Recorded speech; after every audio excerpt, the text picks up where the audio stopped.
Get ready for horror stories of demonic encounters that will take your breath away. From midnight attacks to rituals that seem to open gateways straight into hell. Like the story you're about to hear, where what should have been just a normal night of sleep turns into a brutal attack during sleep paralysis. But before we jump into the story, make sure you're subscribed to the channel so you don't miss any terrifying horror stories. And let me know in the comments what city or country you're watching from.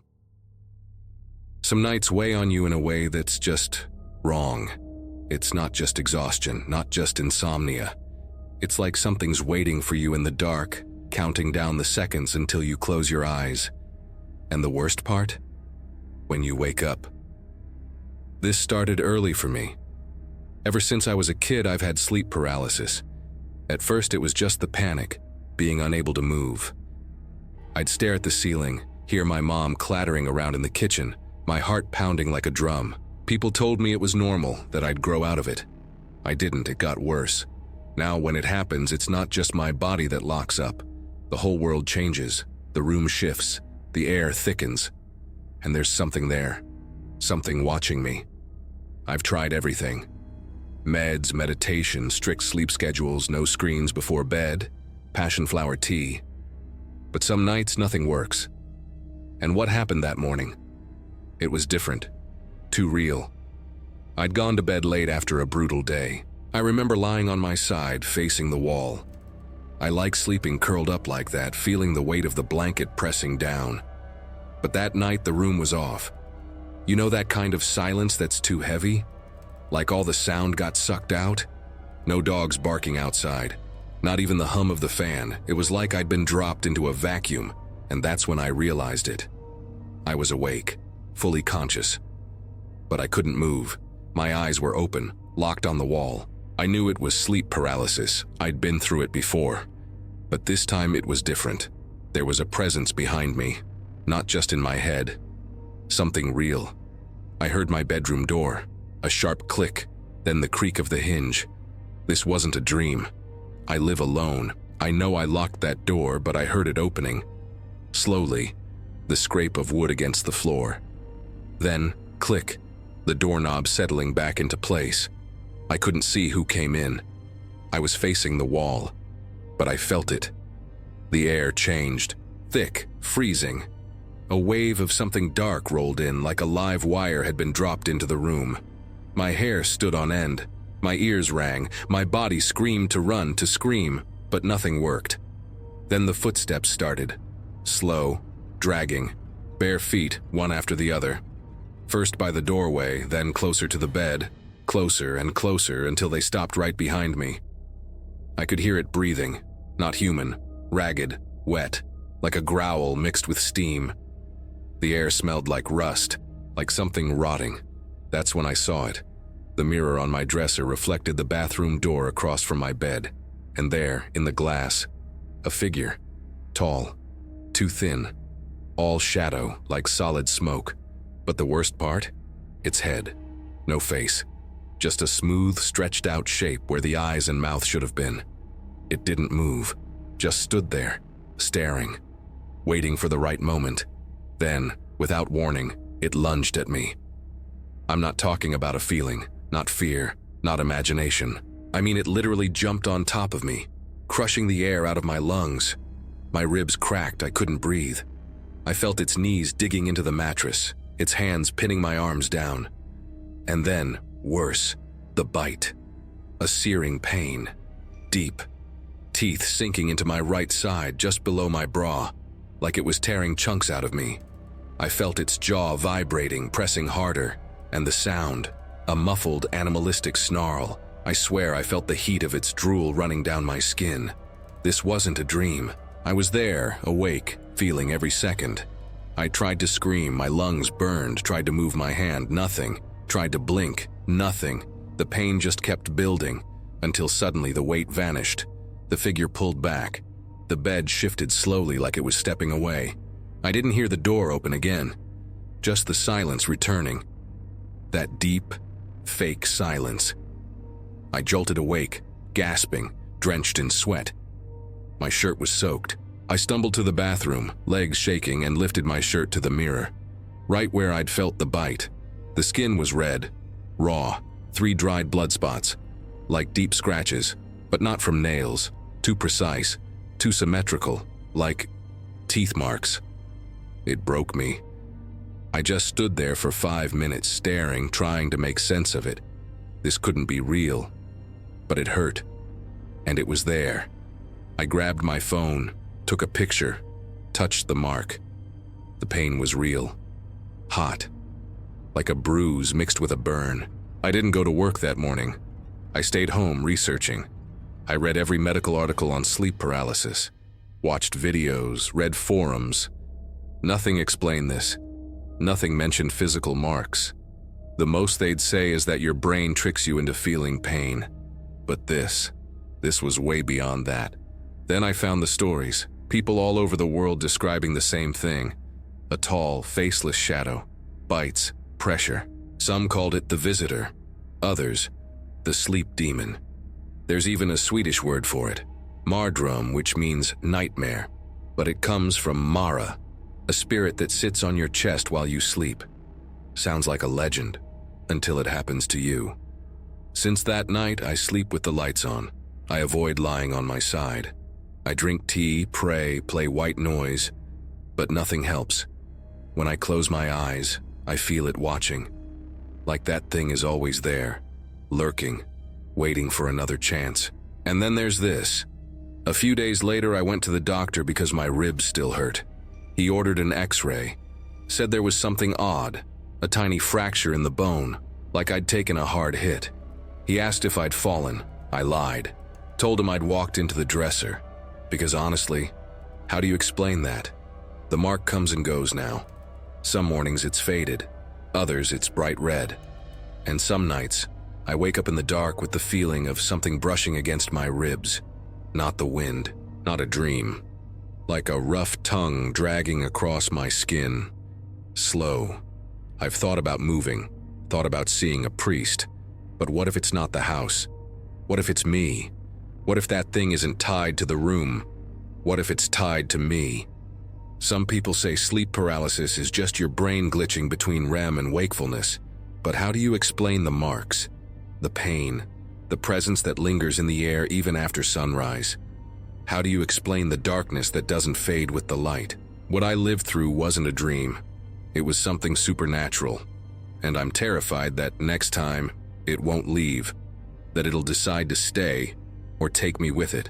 And what if, while you're listening to this right now, it's already there, standing, waiting, right behind you? That was terrifying. What did you think of the story? On a scale of 0 to 10, what score would you give it? Drop your thoughts down in the comments. Sleep paralysis stories always leave us with a cruel question. Is it just a trick of the brain? Or is something really there, attacking us? And what if it's not just a single night, but an entity that follows an entire family, generation after generation? That's exactly what you're going to hear now in the next story. Every time I drive past that abandoned school, my chest tightens in a way I can't explain. It's not just because it's pressed up against that old cemetery, where half the graves don't even have names. It's the memory of what we lived through there, back when it felt like death itself had walked into our home and refused to leave. We moved to that small town when my dad got a job as the school's night watchman. The building was one of those old, thick-walled places with creaky floors and windows so high you could barely see out of them. From the backyard, you could see the cemetery's stone wall, separated from the schoolyard by nothing but a rusted chain-link fence. The locals said that ground was sacred, that you didn't mock the dead, didn't wander there without reason, especially not after sundown.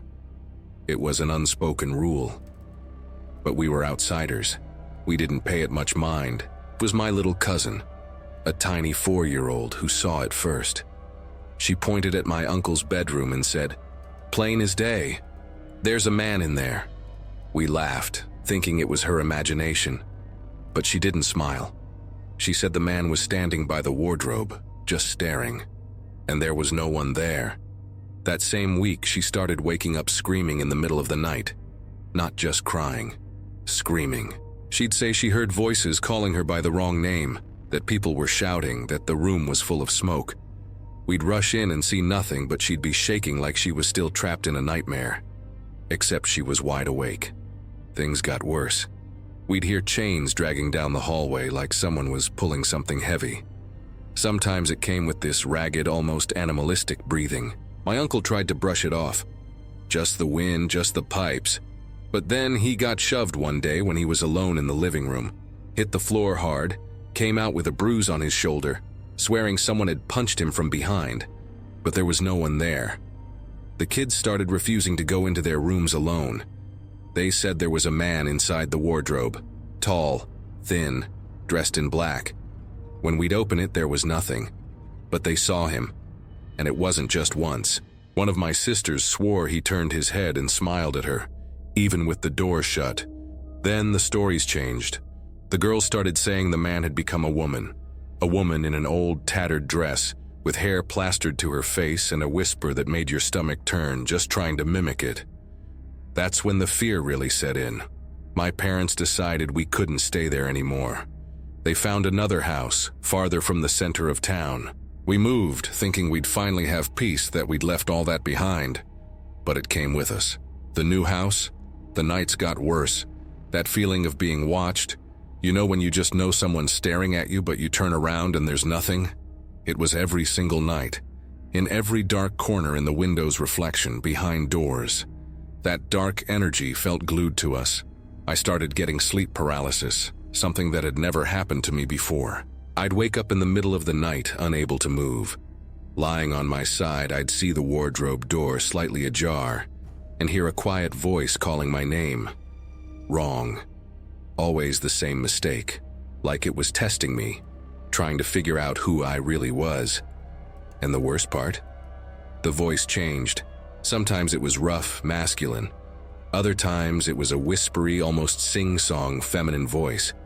My little brother, who'd always been laid back, started acting strange. Out of nowhere, he began going to church every single day. He'd come back quiet, eyes down, like he'd seen something there. We'd ask, and he'd just shake his head. All he'd say was that he was trying to protect himself. One night, I heard him praying under his breath, begging for forgiveness for something he wasn't even sure he'd done. The thing, whatever it was, didn't stop. We'd catch glimpses of it out of the corner of our eyes, in the hallway, on the stairs, behind the kitchen curtain, but never head on. It was like it knew how to hide but wanted us to know it was still there. Then it started singing, from inside the wardrobe. Low, spaced-out notes, like it was tuning its voice. It gave me chills. The sound would fade in and out, like something breathing between each note. Even my aunt's baby started crying for no reason, staring at the corner where the wardrobe stood. The entity was a woman now, all the time. A feminine presence, but twisted, like she'd been through so much pain she didn't even know what she was anymore. And yet, she was still there, feeding on our fear, growing stronger with every shiver, every tear, every tense silence. And this was only half of it. At this point, none of us knew what it wanted. But we'd already learned one thing. Respecting the dead wasn't just some local tradition. It was a matter of survival. My grandma, who lived in another town, came to visit after my mom told her what was happening. She showed up with sprigs of rue, little jars of coarse salt, and old prayers nobody really remembered how to recite anymore. She said she'd felt a strange weight just from hearing my mom's voice on the phone. And when she stepped into the house, she didn't even wait for coffee. She just said, "There's something old in here. Very old, and it doesn't belong to this house." We all exchanged glances, confused. That's when she asked if anyone had brought anything from the old school. An object, a piece of paper, a stone, anything. Nobody remembered anything. But the truth was, my older sister had picked up a twisted piece of wood she'd found near the cemetery behind the schoolyard. It had a strange symbol burned into it. She'd tucked it away in the back of the wardrobe in a corner she'd forgotten about. When my dad opened the drawer and found it, my grandma told him to burn it immediately. But before he could, the wardrobe door slammed shut on its own. The crash was so loud it cracked the window. And my aunt's baby, who'd been sleeping in the crib, woke up screaming. like someone had yanked his foot. A dark bruise appeared right there, under his heel. We burned the thing in the backyard, with salt and prayers, just like my grandma said, but it didn't fix anything. The dark energy got heavier, like the entity was angry. That night, I woke up to the room freezing, not just cold, biting, like the air itself had teeth. I was lying on my side again, but this time I couldn't even close my eyes. The wardrobe door was open, and from inside it, the singing started again. But now it wasn't just one voice, it was many. Voices overlapping, speaking words I couldn't understand. They were calling for someone, but it wasn't anyone in our family. And yet I felt like it was all our fault, like someone a long time ago had done something terrible in that place, and our being there had ripped the wound open again. In the days that followed, none of us slept right. We'd wake up exhausted, with dark circles under our eyes, our backs and shoulders aching, like something had been riding us all night. One morning, my brother went downstairs for water and found my little sister sitting on the stairs in the dark, muttering that she was waiting, that she wanted to come in. He thought it was sleepwalking, but when he reached for her, she snapped her eyes open and started laughing, a rough, guttural sound that wasn't hers. My grandma reached out to a woman from the next town over, someone who didn't deal with regular religion but with old prayers, root work, the kind of things people don't talk about anymore. She came with these glassy eyes that saw everything. She said the entity was ancient, that it fed on fear, on disrespect, on being forgotten, and that the mistake had been opening the door for it when nobody believed the dead deserved silence anymore. She did a ritual, lit black and red candles, drew symbols on the floor with charcoal and molasses, scattered feathers and dried leaves all over the house. She made us all leave except for my grandma. When she was done, she said the entity hadn't left, but it had backed off. And if we wanted to live in peace, we'd have to remember it, respect its space, and never turn our backs on what exists on the other side. Even so, we never got real peace. We stopped seeing it. The singing faded, but every now and then, the wardrobe creaks on its own, or the hallway gets darker than it should. And to this day, we all avoid speaking too loudly at night, avoid arguing, avoid drawing attention. Like deep down, we know she's still listening. Time passed. Life moved on. But every time someone new visits the house, we give them the same half-joking, half-serious warning. If you hear someone calling your name, wrong, don't answer. Because that's how it starts. The last time it happened was a few days ago. I was in my room, half asleep, when I heard a soft tap on the wardrobe. Once, twice, 3 times. Then, the singing. Quiet. Just like before. The same pauses. The same wrong notes. I sat up slowly, pressed my ear to the door, and I swear, with everything in me, I heard her voice. And she whispered, "Now I know who you are." That's when I understood. We never left that school. We never left that cemetery. The entity didn't attach itself to the house. It attached itself to us. And now, she sings closer. Creepy, right? It's chilling to think an entity could haunt every member of a family, feeding on their fear. But there are cases where evil doesn't just linger in the shadows. It takes over a human body, like in the story you'll hear next, where a young woman was completely overtaken by something no one could explain. That sweltering night, the call came out of nowhere, right in the middle of dinner. It was my aunt calling straight from India, sobbing so hard I could barely make out her words. The only thing I caught was one name, Emily, my cousin. Something had happened, something bad. She begged me to talk to my dad, to do anything to help. The line cut out seconds later, but her voice lingered in my head like a distorted echo, thick with desperation. Emily had always been quiet, reserved, the kind of person who listened more than she spoke. But when she did smile, it was the kind that could calm a storm. We didn't see each other often, just during the rare family trips back home, but we kept in touch online. Nothing in her recent posts, not even that serene photo she'd shared from a temple just a week before the call, hinted at what was coming. In that picture, her eyes were peaceful, almost knowing. But according to my aunt, 2 days after it was taken, Emily started screaming in the dead of night. Not the kind of scream you hear from a nightmare, the kind that makes your blood run cold. At first, they chalked it up to bad dreams, but then the neighbors started hearing it too. Her voice didn't sound like hers.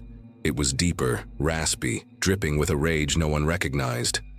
She'd slam her head against the walls, even when they laid her on the floor to sleep.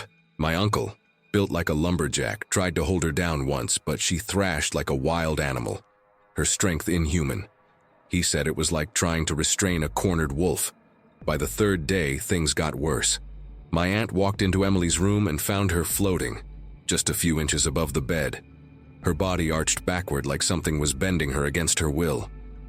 Her eyes were completely white, and she was singing, but not in Hindi, not in English. Some guttural, clicking language, fast and jagged, like a prayer twisted into a curse. The sound made the walls vibrate. That's when the family decided not to take her to a hospital, not out of neglect, out of fear. In their village, this kind of thing isn't dismissed as madness or sickness. They call it what it is, possession. And if that's what it was, no doctor could fix it. So they called a man who lived by the river, someone the locals whispered about, a seer, a kind of medium. He didn't charge money, but he demanded silence and respect. They said he'd seen people's eyes roll back, heard voices speak through them that didn't belong to this world. He arrived at dusk dressed all in white, carrying a small clay pot filled with coarse salt. The house felt heavier the second he stepped inside. Everyone spoke in hushed tones, like even a whisper might wake something that shouldn't be awake.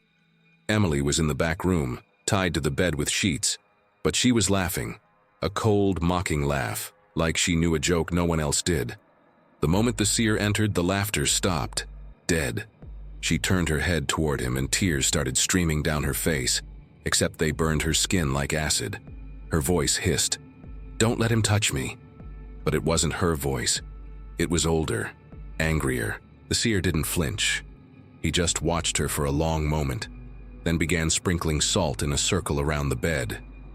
He lit something that smelled like bitter resin, and the smoke filled the room. He murmured words I didn't understand, and Emily's body twisted like she was trying to escape her own skin.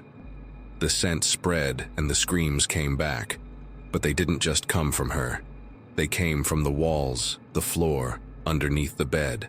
The family dropped to their knees, praying in their own languages, their own rhythms.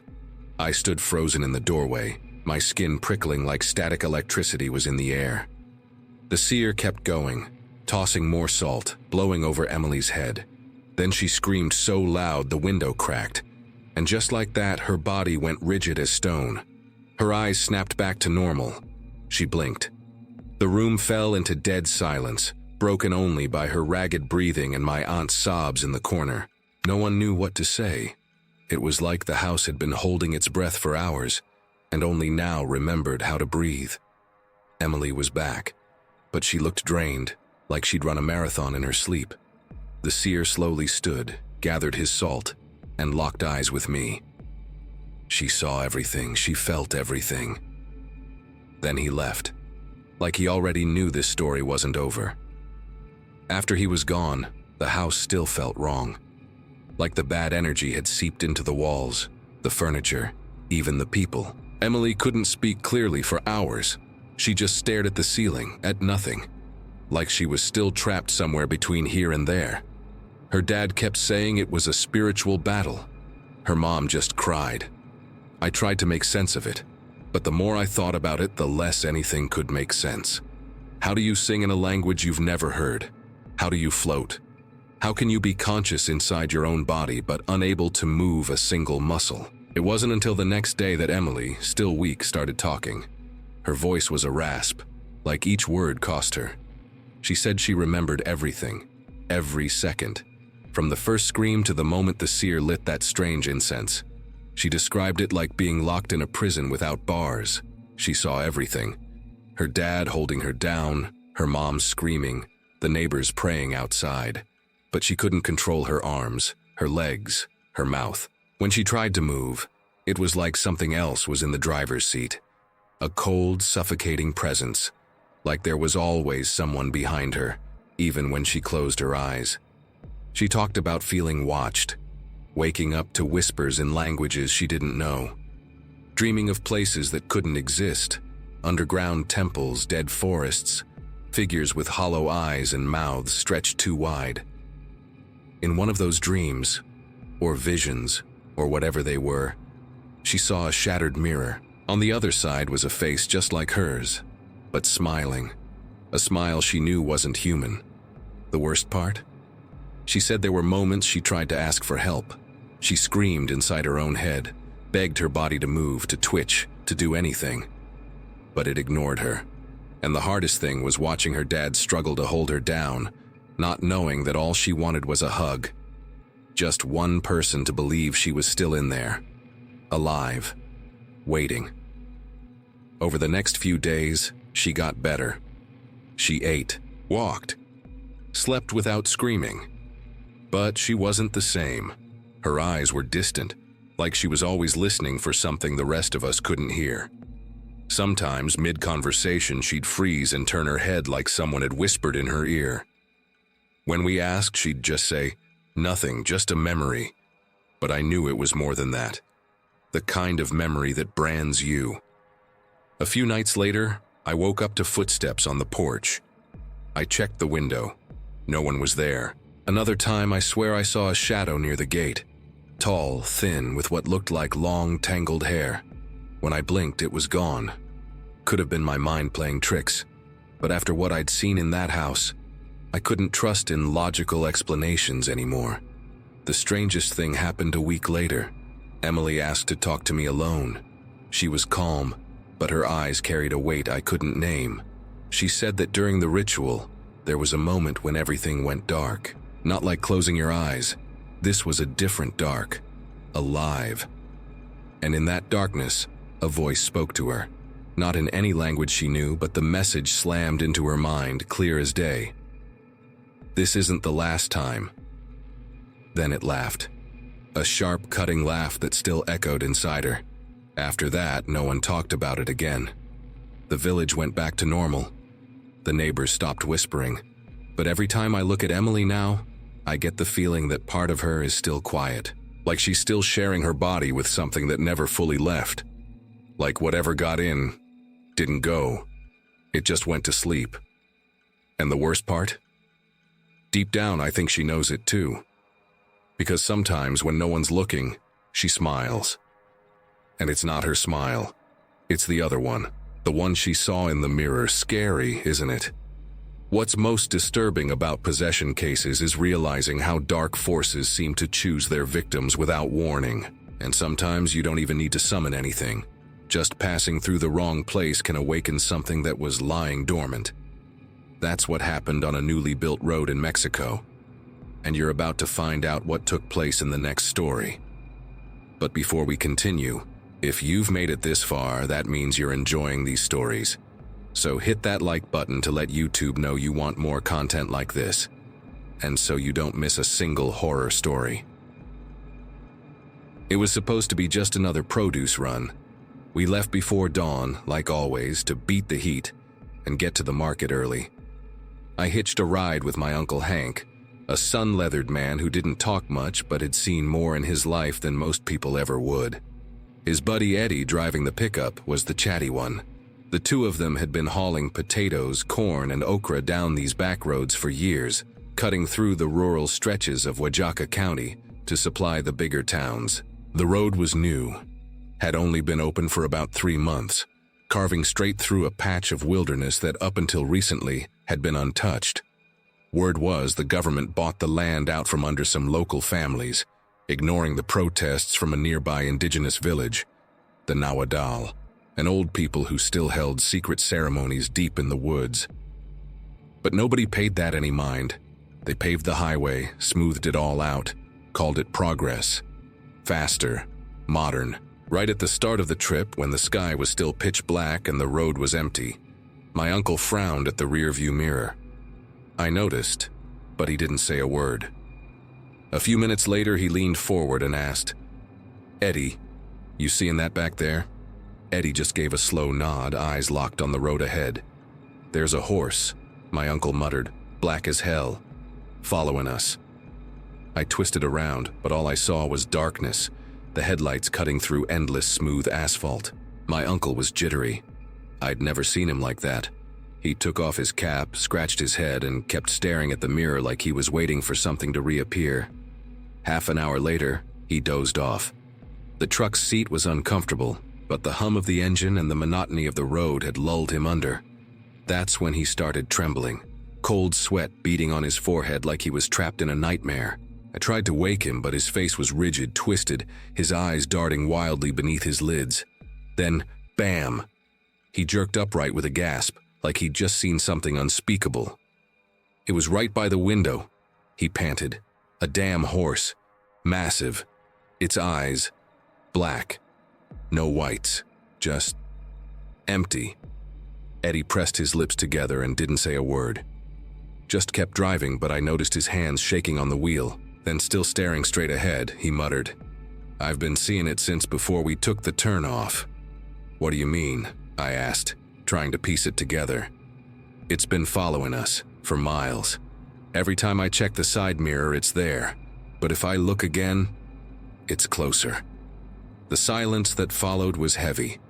The road stretched on forever, just the engine's drone and now another sound, muffled, rhythmic. A sound that didn't belong, the clop-clop of hooves on pavement. My uncle pressed his forehead against the glass and whispered, "It's back." "Don't look," Eddie snapped, eyes wide with terror. "Why not?" "Because it gets closer when you do. That's what my grandpa used to say. Things like this, they feed on attention. The second you acknowledge it, the second you stare, it comes for you." We fell silent again. But now, the sound of hooves was unmistakable, like the horse was running right alongside the truck. Steady, deliberate, like it was hunting us.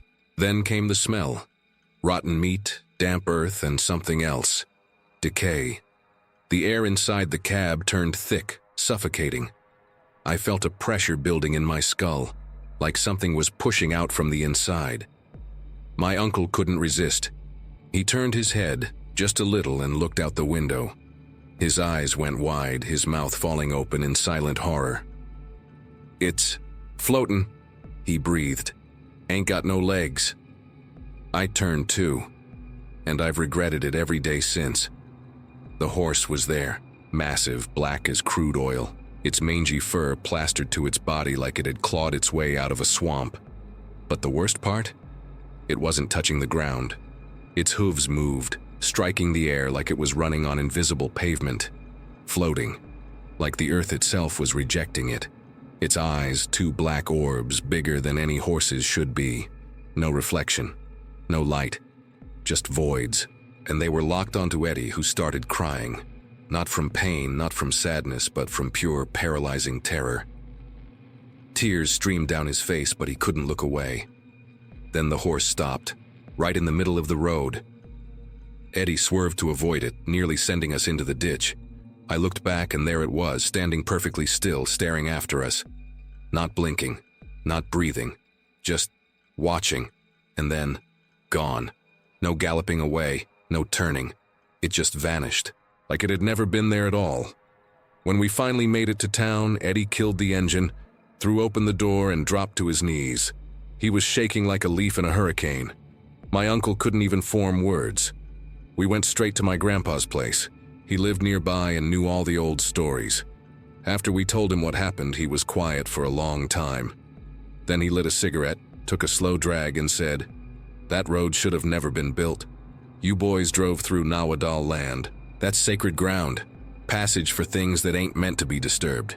Where the living don't cross without permission." "And the horse?" I asked. "That wasn't no horse."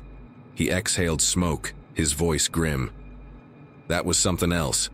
A messenger. A sign of what's buried there. A warning." My uncle never drove that road again. Neither did Eddie. Months later, they shut the highway down.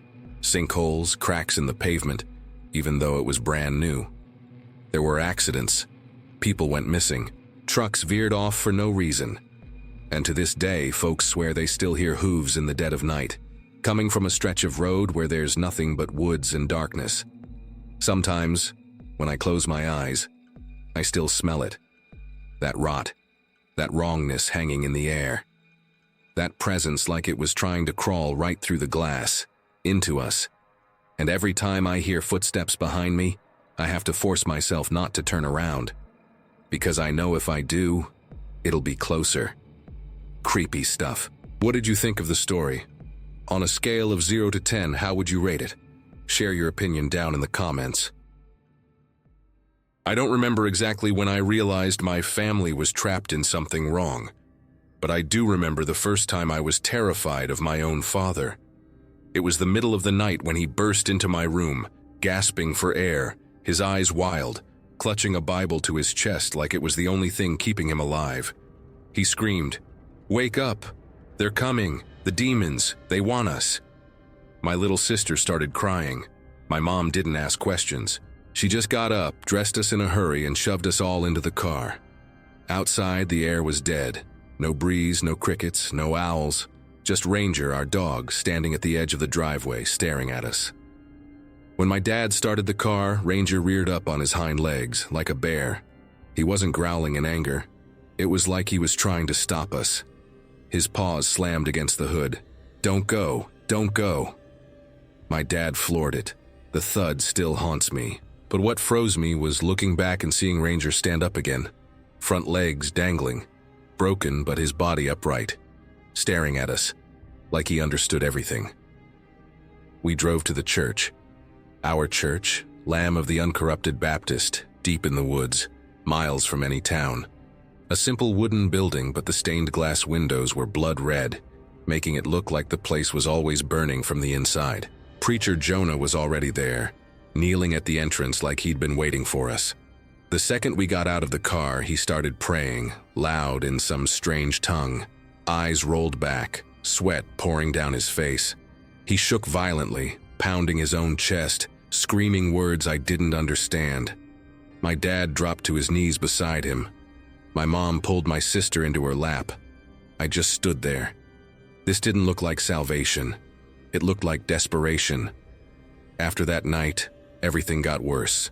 My mom started changing. She'd disappear for hours saying she was praying. One day, I followed her into the woods. I expected to find her kneeling somewhere, but no. She was standing in front of a makeshift altar, a pile of stones wrapped in red ribbons, feathers tied to branches. Strange symbols were scratched into the dirt, and a black candle burned in the center. She was whispering to something I couldn't see. I didn't dare get closer. I ran back home. Eventually, we stopped going to school. Preacher Jonah said the outside world was corrupt, that only his word could protect us. I spent more time in that church than at home. The services lasted for hours. People screamed, spoke in tongues, collapsed like they'd been hit by some invisible force. Some thrashed so hard it looked like their spines might snap. Jonah called it the Holy Spirit cleansing sin, but it didn't feel holy. The air was thick, suffocating. My stomach twisted every time I walked in. Then there was that night. The service was at its peak, everyone shouting at once when a sound ripped through the church. Not human. A growl, deep, guttural, like it came from under the earth. Everyone froze. Dead silence. Even the ones with their eyes closed snapped them open. Jonah stopped mid-sentence, looked up, then slowly lowered his head, stepped down from the pulpit and sat in the front pew. No one questioned it. No one spoke. It was like something had been watching us, something we couldn't see, but controlled everything.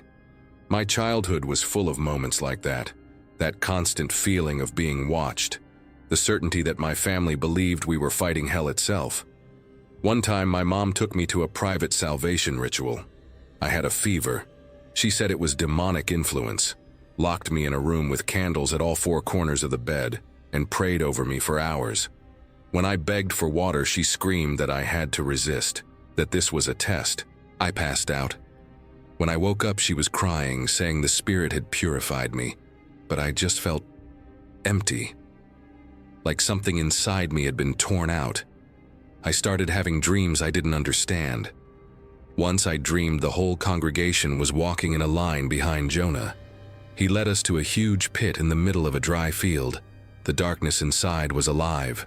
I could hear screams, moans, laughter. Jonah was smiling. He pointed at us and said, "This is where salvation begins." I woke up drenched in sweat, the sound of those screams still in my ears. But what finally made me run was one night during service. I was sitting in the back, trying not to be noticed. Jonah was in a trance, speaking in tongues, when the church doors swung open on their own. A freezing wind rushed in, everyone turned, no one moved. I stood up, terrified someone would stop me. No one did. I walked to the door, step by step, waiting for Jonah to call my name, for my mom to scream, for some force to yank me back. Nothing. I crossed the threshold.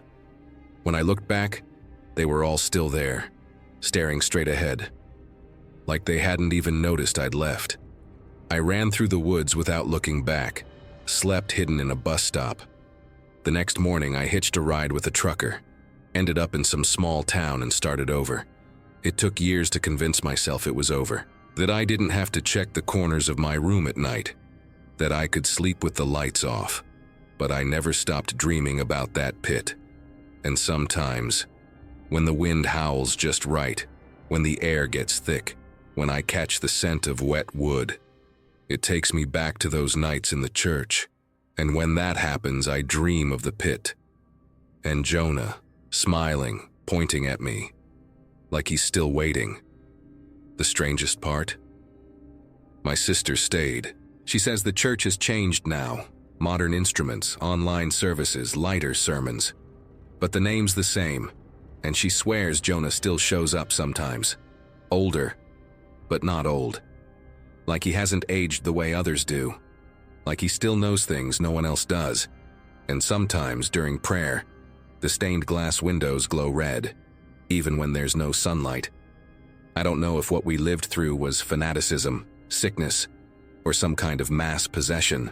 But some nights, when the wind kicks up and the air gets heavy, I smell that damp wood again, and I dream of the pit. Always the pit. And Jonah, smiling, pointing at me, like he's still waiting. Stories like these stick with us for a long time, don't they?